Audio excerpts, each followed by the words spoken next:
So if you see here, this is all facial recognition. So to do, a machine learns a face, that's a human face, right? So you have to provide, or you have to create an objective function that has to be optimized. You have to have a data, labeled data. Labeled data means this is human face and this is not human face.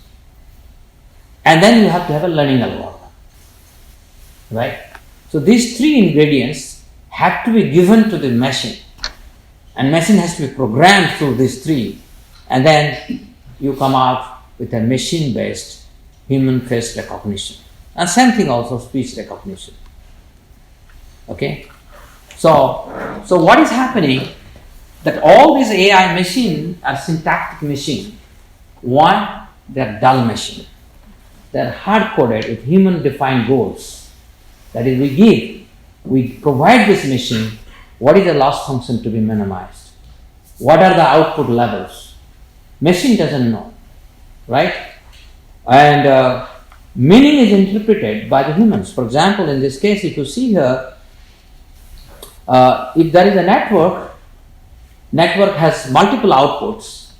Let us say it is doing two class problem. One class is human face, the other class is non-human face.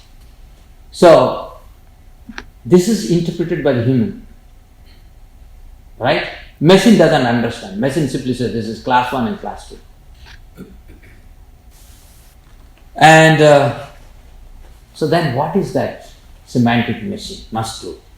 If we have a semantic machine, it should be able to set its own goal. It must know what is its loss function. Okay?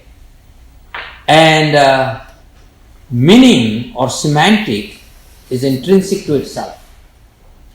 That when it understands it's a human face, it actually feels or experiences this is a human face. Now, it should not be interpreted by an external observer. Machine should be the observer as well. So, syntactic versus semantic machine, we can have some of these things. What a syntactic machine can do, it can knit a sweater. Yes, it can knit a sweater.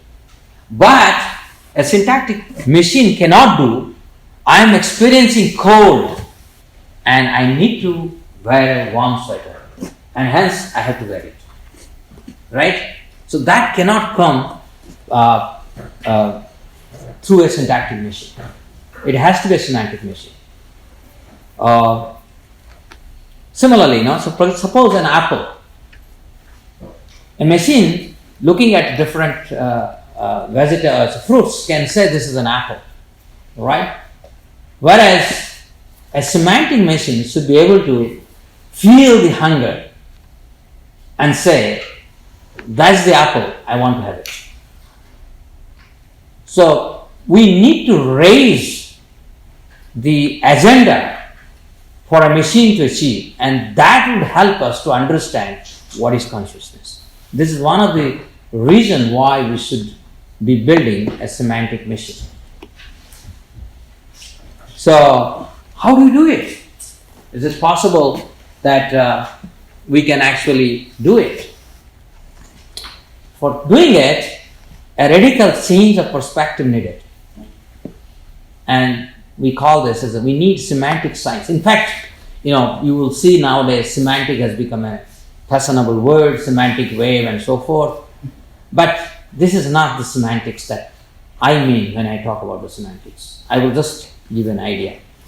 Okay, so present syntactic science has been studying the observations from the third person perspective. So to understand semantics, we also need to study the observer. Otherwise we cannot create. That means from the first person perspective also, we have to create an objective, empirically verifiable science. And it is possible. So can we do it objectively? Yes. So now, what is semantic space?